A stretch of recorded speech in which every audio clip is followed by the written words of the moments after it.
शिव जी की पौराणिक कथा। एक चिड़िया जंगल में एक पेड़ पर रहती थी। जंगल बिल्कुल सूखा हुआ था, न घास न पेड़ न फूल न फल। जिस वृक्ष पर चिड़िया रहती थी उस पर भी सिर्फ सूखी टहनियाँ थीं, पत्ते भी नहीं थे। चिड़िया वहीं रहकर हर समय शंकर भगवान का जाप और गुणगान करती रहती थी। एक बार नारद जी जंगल से होकर जा रहे थे। चिड़िया ने देख लिया, तुरंत आकर बोली, नारद जी आप कहाँ जा रहे हैं? नारद ने कहा, शंकर जी के पास जा रहा हूँ। चिड़िया ने कहा, भगवान शंकर मेरा बड़ा ध्यान रखते हैं, मेरे सूखे जंगल के बारे में उन्हें पता नहीं है शायद। कृपया उनसे कह दीजिएगा मेरे जंगल को हरा भरा कर दें। नारद जी शंकर जी के पास जाकर चिड़िया के जंगल की बात की। नारद के कई बार कहने पर शंकर जी ने कहा, मैं इसमें कुछ नहीं कर सकता हूँ। नारद, चिड़िया के भाग्य में 7 जन्म ऐसे ही सूखे जंगल में रहना लिखा है। नारद कुछ नहीं बोले। कुछ समय बाद नारद जी फिर वहां से निकले तो देखा जंगल बिल्कुल बदला हुआ था। जंगल हरा भरा, हरी घास, फूल फल लदे हुए थे। चिड़िया का पेड़ फूलों और फलों से लदा था। चिड़िया अभी प्रेम मगन होकर पेड़ पर नाच रही थी। नारद जी ने सोचा, शंकर जी ने मुझसे झूठ बोला। नारद जी ने शंकर जी से जंगल के हरे भरे तथा चिड़िया के बारे में पूछा तो शंकर जी ने कहा, मैंने चिड़िया को कभी कुछ नहीं दिया, फिर भी मेरा गुणगान करती रहती है। उसी की भक्ति, विश्वास और प्रेम की वजह से मुझे 7 जन्म काट कर सब चिड़िया को देना पड़ा। ऐसे दयालु हैं हमारे भोलेनाथ जी। ओम नमः शिवाय। एक नन्ही सी चिड़िया अपने घोंसले में 2 छोटे बच्चों के साथ रहती थी। एक दिन चिड़िया अपने बच्चों के लिए दाना लेकर आई तो चुन्नू मुन्नू बहुत खुश हुए। चुन्नू ने कहा, माँ बहुत भूख लग रही है, पहले मेरे मुंह में दाना डाल दो। यह सुनकर मुन्नू कहने लगा, नहीं माँ, पहले मेरे मुंह में दाना डालो। चिड़िया ने दोनों के मुंह में दाने डाल दिए। उसके बाद चिड़िया ने कहा, यहाँ की फसल तो कट चुकी है, अब मुझे दाना चुगने दूर गांव में जाना पड़ेगा। मैं कुछ दाने घोंसले में रख दूंगी, तुम थोड़े थोड़े खा लेना, मैं एक दिन बाद वापस आ जाऊंगी। यह सुनकर दोनों बच्चे उदास हो गए, लेकिन खाना भी तो चाहिए था, इसीलिए दोनों मान गए। अगले दिन चिड़िया दूसरे गांव पहुंच गई। वह काफी थक गई थी, इसलिए वह एक पेड़ पर बैठकर आराम कर रही थी। तभी एक शिकारी ने उसे पकड़ लिया और पिंजड़े में बंद करके अपने घर ले गया। घर में उसने अपनी पत्नी जानकी से कहा, जानकी, आज केवल एक ही चिड़िया ही हाथ लगी है, तू इसे संभाल कर रख, इसे बाजार में बेच देंगे। जानकी को पशु पक्षियों का शिकार करना अच्छा नहीं लगता था। रात में जब वह सो रही थी तो उसके कानों में आवाज सुनाई दी। वह चिड़िया नारायण नारायण नाम का जाप कर रही थी। जानकी पिंजड़े के पास गई। उसने चिड़िया से पूछा तो चिड़िया ने कहा, मेरे 2 छोटे बच्चे हैं जो दूर जंगल में हैं, मैं तो दाना लेने निकली थी, अगर मैं कल तक नहीं पहुंची तो वे दोनों भूख से मर जाएंगे, इसीलिए मैं भगवान विष्णु को याद कर रही हूँ। वे आकर या तो मुझे बचा लें या मेरे बच्चों को दाना दे दें। जानकी ने कहा, हम तो शिकारी हैं, हमने कभी भगवान की पूजा नहीं की, लेकिन तुम नन्ही सी चिड़िया हो, तुम्हें लगता है भगवान विष्णु तुम्हारी रक्षा के लिए आएंगे? तब चिड़िया ने कहा, भगवान विष्णु जगत के पालनहार हैं, वे अवश्य आएंगे। जानकी ने कहा, मैं अपने प्रतिबद्ध धर्म से बंधी हूँ, इसीलिए मैं उन्हें धोखा देकर तुम्हें छोड़ नहीं सकती, लेकिन मैं यह देखना चाहती हूँ कि भगवान तुम्हारी रक्षा कैसे करते हैं। यदि तुम्हारी बात सत्य हुई तो मैं भी उसी समय से सब छोड़कर भगवान विष्णु की भक्ति करूँगी। यह सुनकर चिड़िया बोली, मुझे तो भगवान विष्णु पर विश्वास है, लेकिन लगता है भगवान ने तुम्हारे मन में भक्ति जगाने के लिए ही यह लीला रचाई है। सुबह जानकी ने यह सारी बातें अपने पति को बताई। तब उसने कहा, यह सब बेकार की बातें हैं, आज मैं इसे बेच दूंगा और वे इसे खा जाएंगे। तब जानकी ने कहा, आप इसे छोड़ दीजिए, मेरे मन में इसके लिए दया भर आई है, इसके 2 बच्चे रो रहे होंगे। लेकिन शिकारी नहीं माना। तब हार कर जानकी ने कहा, ठीक है, मैं भी आपके साथ चलूंगी। आज देखती हूँ कि इस चिड़िया का विश्वास जीतता है या नहीं। शिकारी ने चिड़िया एक कसाई को बेच दी। शिकारी उसे काटने की तैयारी करने लगा, तब चिड़िया खुशी से झूमने लगी। उसे झूमता देख जानकी ने पूछा, अरे तुम मरने वाली हो और खुश हो रही हो? तब उस नन्ही चिड़िया ने कहा, मैं इसलिए खुश हूँ कि यदि मैं मरने वाली हूँ तो भगवान विष्णु ने मेरे बच्चों की रक्षा कर ली होगी। जैसे ही कसाई उसे मारने लगा, तभी वहाँ एक औरत आई और उसने कसाई से कहा, भैया मुझे यह चिड़िया दे दो, जितने पैसे चाहिए ले लो। कसाई वह चिड़िया उसे बेच दी। तब जानकी ने उससे पूछा, बहन तुमने यह चिड़िया क्यों खरीदी? तब उस औरत ने कहा, मेरा बेटा बचपन से गूंगा है। मुझे एक साधु बाबा ने यहाँ भेजा और बताया है कि एक चिड़िया की बलि दी जा रही है। उसे बचाकर उसका जूठा पानी अपने बेटे को पिलाना, वह बोलने लगेगा। मैं सही समय पर आ गई। वह औरत चिड़िया का जूठा पानी लेकर उसे आज़ाद करके चली गई। तब चिड़िया ने कहा, देखा, भगवान विष्णु ने मुझे और मेरे बच्चों को मरने से बचा लिया। यह सुनकर जानकी और शिकारी की आंखों में आंसू आ गए। उसकी बात सुनकर शिकारी और उसकी पत्नी जानकी के साथ उस कसाई ने भी अपना काम छोड़ दिया और दिन रात भगवान विष्णु की भक्ति में लग गए। भगवान विष्णु की कृपा इस संसार के सभी जीवों पर बनी रहे, यही हमारी प्रार्थना है। एक बहेलिए की शिव भक्ति। एक गांव में हरिया नाम का एक बहेलिया रहता था। वह गांव में जाल बिछाकर चिड़िया, कबूतर, तोता तथा अन्य पक्षियों को पकड़ता था। फिर उन्हें पिंजड़े में बंद करके रख लेता और गांव के बाजार में बेच देता था। हरिया के घर में उसकी पत्नी शोभा भगवान शिव की भक्त थी। वह दिन रात भगवान शिव से पूजा करती थी। शोभा अपने पति के काम से खुश नहीं थी।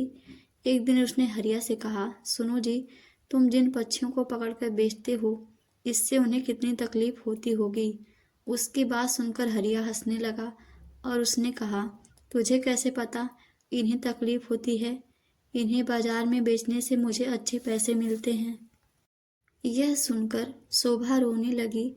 उसने कहा, आपको शायद यह नहीं पता कि इन भोले बेजुबान पक्षियों की हाय हमें लग रही है।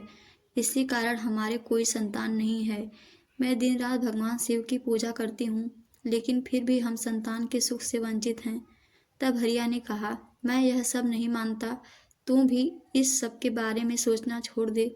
यह कहकर हरिया पक्षी पकड़ने चल देता है। शाम को हरिया पेड़े में पक्षियों को लेकर आता है और झोपड़ी में रख देता है। अगले दिन फिर से हरिया पक्षियों को पकड़ने चला जाता है। तभी कोई दरवाज़ा खटखटाता है। शोभा दरवाज़ा खोलकर देखती है तो उसके सामने एक ब्राह्मण अपनी पत्नी के साथ खड़े थे।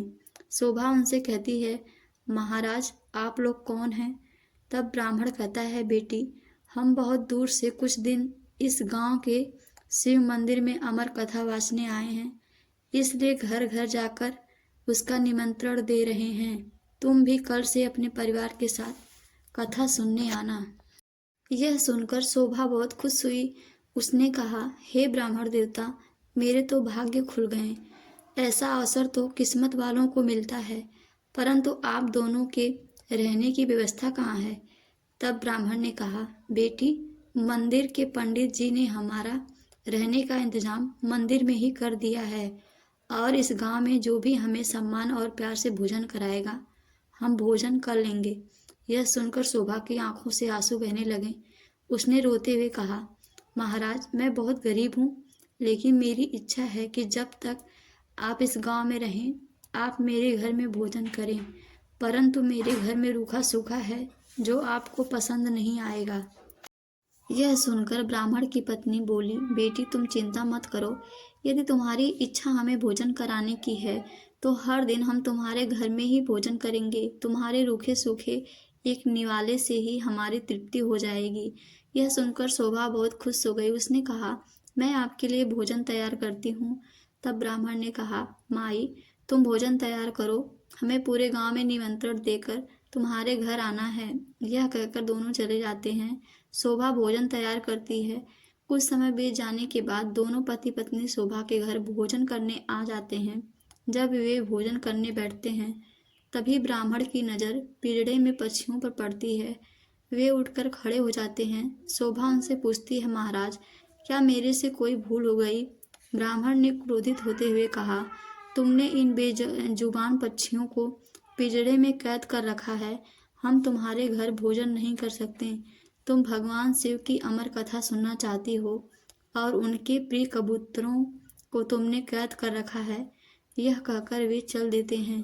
शोभा उनके पैर पकड़ लेती है और कहती है, हे ब्राह्मण देवता, मेरे घर से रुष्ट होकर न जाइए। मैं तो वैसे भी संतान सुख से वंचित हूँ। अगर आप भी बिना भोजन किए चले गए तो हमारा सर्वनाश निश्चित है। यह पक्षी मेरे पति ने पकड़े हैं, मैं अभी इन्हें आज़ाद कर देती हूँ। यह कहकर वह बाहर जाकर सारे पक्षियों को आज़ाद कर देती है। यह देखकर ब्राह्मण पत्नी सहित भोजन करते हैं और शोभा को सौभाग्यवती और पुत्रवती होने का आशीर्वाद देकर चले जाते हैं। शाम को जब हरिया आता है, वह पीड़ा खाली देखकर शोभा से पूछता है। तब शोभा उसे सारी घटना बता देती है। हरिये गुस्से में कहता है, मैं इतनी मेहनत से पक्षी पकड़ कर लाया था और तूने सब उड़ा दिए। आज के बाद किसी को भोजन पर मत बुलाना।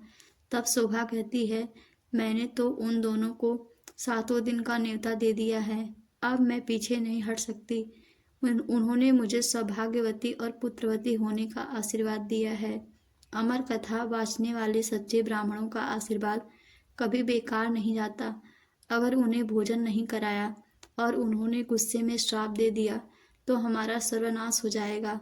आप केवल 7 दिन तक पक्षियों को मत पकड़ना, बाद में चाहे जो करना।